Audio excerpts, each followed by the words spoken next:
Welcome back. The fallout continues from Manchester United's Europa League final defeat to Tottenham Hotspur on Wednesday. Ruben Amorim's side end a miserable season at home to Aston Villa tomorrow. And Peter Stevenson has been speaking to the United boss a short while ago. Peter, now that those few days have passed, what was Amorim's feelings on the defeat to Spurs? Well, miserable is just one of many adjectives, I guess, that you can use. I mean, disappointing, frustrating, demoralising. It's really been a grim week for everybody concerned at Manchester United. Not only missing out on that Champions League money after that defeat by Spurs, but the team have to get themselves up for a final game at Old Trafford tomorrow against a really good Aston Villa side. And today, Ruben Amorim had to get himself up. He had to shrug off all that disappointment to face the media. And these were his initial thoughts on what the last 48 hours have been after that bad night in Bilbao. Was really tough. It still is really tough. I think was harsh for us to lose that game. Again, I think we were the better team. We had more chances. We suffered a goal near the half time. We try everything in the second half, but it's really hard because, like I said, also before the match, that if you don't win the final, it's even harder to deal with that. It's really hard. I will not try to convince you the otherwise. It was a tough season, but we had that hope that we could win something, and that could help us to finish the season in the different way. The way we need to get up is to focus on the next game, to finish in a good way, and then we'll have time. And then when you start thinking about the future, thinking about the squad, a new season is going to start, and we will start with new ambitions and try to do better. Peter, you mentioned the loss of Champions League revenue for next season. I suppose inevitably the fallout will see speculation on players moving away. What did Amorim have to say about rumoured exits for captain Bruno Fernandes and also Alejandro Garnacho? Yeah, they're the two players who've captured most of the headlines in the aftermath of that defeat, and significant Saudi interest there's said to be in Fernandes, and he's made it clear that he wouldn't stand in the club's way if they wanted to, as he put it, cash in on him. Garnacho and his family quick to go on social media after that final, with him only making a brief substitute appearance, and I guess that doesn't really endear to the boss either, does it? So those are two assets, if you like, that Manchester United might well be looking at if they are to build up a pot of money to try and get out into the market. But it's a really difficult job trying to balance who leaves, what sort of money they can raise, and who comes in. But as you say, Fernandes and Garnacho are the two players who were the focus of this particular answer. I always speak with my players, but the focus now is the last game. I don't know what is going to happen. We have a plan. We were prepared for both situations, with Champions League, without Champions League. We have an idea what type of squad we want, but now we have to focus on the game, because we still have the last game and we'll have time to address all that situations.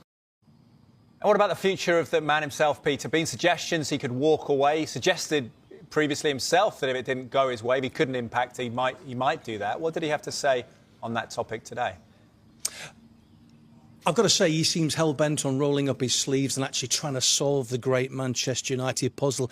He came here early, we all know that. He would have preferred to come in and around about now, really, but he's had the benefit of 6 months. It's not been a good 6 months, but at least he's given him an insight into how big this job is. And quite possibly, I have to say, he's finding it more difficult than he thought it was, even when he first arrived. But he's got a huge job on his plate. I mean, they play Villa tomorrow. Villa are in 6th. That effectively is where Manchester United want to be. They're down in 16th. They could actually finish in 17th, just one above the black line. No European football for the first time since 1990. So United are in a bit of a state. But this is what Amorim had to say about his own future and his determination to put it right. No, it's not windows, and sometimes we don't know. Things can change fast. But to reach that kind of level that we need to be as a Manchester United is going to take time. But things I cannot say how many windows, how many years we need to reach that point. But we can improve. That is clear. These 6 months was really hard. A lot of changes, not just for me, for all the club. We did so many changes inside our club that sometimes it takes a lot of like 5 years or 3 years to change all the personnel and to change a lot of things. We changed coach in the middle of the season. The way they play, we changed. So was a really tough season. Now is that part that we need to enjoy and to focus on the future and to be positive, because we know what to do. I know how I want to play. That is clear. With all the mistakes that you guys can point to me, I know how I want to play, and that now is the excitement moment that we can change something. You famously said before you joined here that you would have preferred ultimately to join at the end of the season around this time. I'm just wondering, the past 6 months you were talking about the challenges there. Have you been able to understand the club better, understand the problems of the club, or is there a part of you that actually still kind of wishes the club had maybe said, yeah, sure, come at the end of the season? In this moment, I'm really glad that I arrived 6 months before we start a new season. But I think we are going to avoid a lot of mistakes, and would be in the next season. So I think we now is the time that we can use all that suffering to change things in the summer. And when I say in the summer, it's not just the players. There's a lot of things that we need to change in our club. So we are doing that. We did that for 6 months. We changed in every aspect of our club. So I'm really glad in this moment. We suffer a lot, but I'm really glad that I arrived 6 months, because it's going to help me a lot in the next season.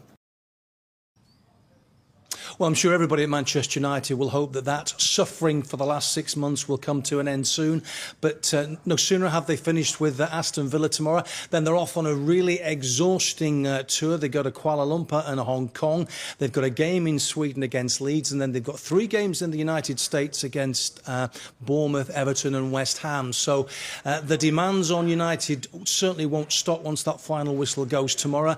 Amorim's rebuilding has to start, you would think, more or less straight away come Monday morning. He's got to get it right. He's had 6 months to see just how bad things are. And as far as Manchester United fans are concerned, things can only get better.